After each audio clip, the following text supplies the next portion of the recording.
शिवप्रेमींना सुद्धा हेवा वाटेल अशाच पद्धतीचं बांधकाम या ठिकाणी झालंय। काय वाटतंय 93 कोटी हा पुतळा आहे। ही आमच्याकरता अतिशय आनंदाची आणि समाधानाची बाब आहे की राजकोट किल्ल्यावरचा छत्रपती शिवरायांचा पुतळा हा पुन्हा एकदा त्याच तेजाने, त्याच स्वाभिमानाने आणि त्याहीपेक्षा भव्यतेने उभा झालेला आहे।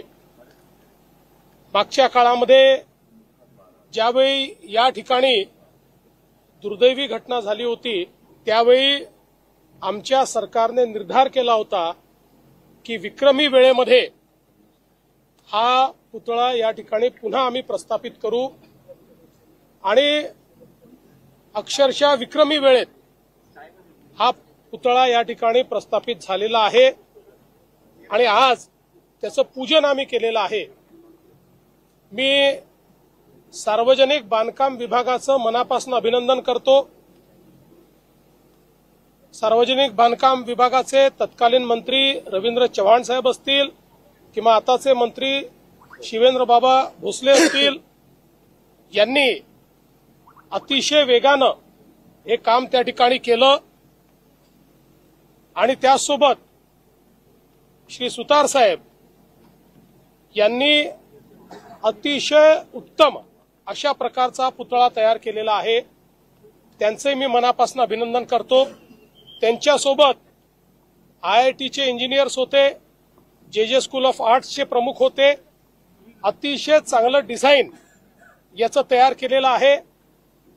आपल्याकडे कोकणामध्ये वेगवेगळ्या प्रकारचे जे काही तुफान या ठिकाणी येतात, तोक्ते वादळ असेल, फयान वादळ असेल किंवा इतर जे काही वादळं या ठिकाणी आली त्या सगळ्यांच्या इंटेन्सिटीचा अभ्यास करून त्याहीपेक्षा जास्त इंटेन्सिटीने वारा आला किंवा त्यापेक्षा जास्त तुफान आला तरी हा पुतळा त्या ठिकाणी राहू शकेल अशा प्रकारची याची रचना करण्यात आलेली आहे।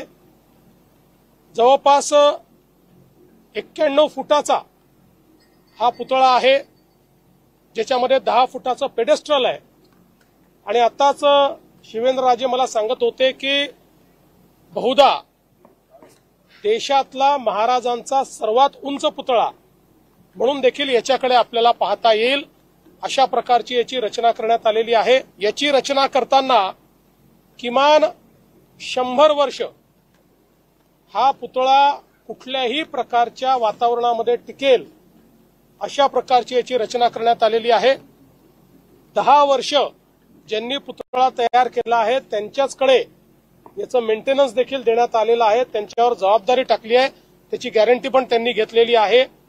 त्यामुळे जी काही दुर्दैवी घटना मागच्या काळात झाली होती आणि आपल्या लक्षात असेल त्यानंतर मुख्यमंत्री एकनाथराव शिंदेजी, मी आणि अजितदादा आम्ही हा निर्धार केला होता की कुठल्याही परिस्थितीत या ठिकाणी महाराजांना साजेश अशा प्रकारचं एक स्मारक, त्यांचा पुतळा हा तयार होईल, तो आज तयार झालेला आहे। यासोबत इथला जो आसपासचा परिसर आहे या परिसरालाही एक्वायर करून त्या ठिकाणी चांगल्या प्रकारे व्यवस्था आम्ही उभ्या करणार आहोत, जेणेकरून आलेल्या लोकांना एक एक्सपिरियन्स, छत्रपती शिवरायांच्या स्वराज्याचा एक एक्सपिरियन्स या ठिकाणी मिळावा आणि त्याचसोबत जे पर्यटक येतात त्यांना याची भव्यता पाहता यावी अशा दृष्टीनं आसपासचा जो परिसर आहे तो परिसर योग्य प्रकारे त्या ठिकाणी विकसित केला जाणार आहे।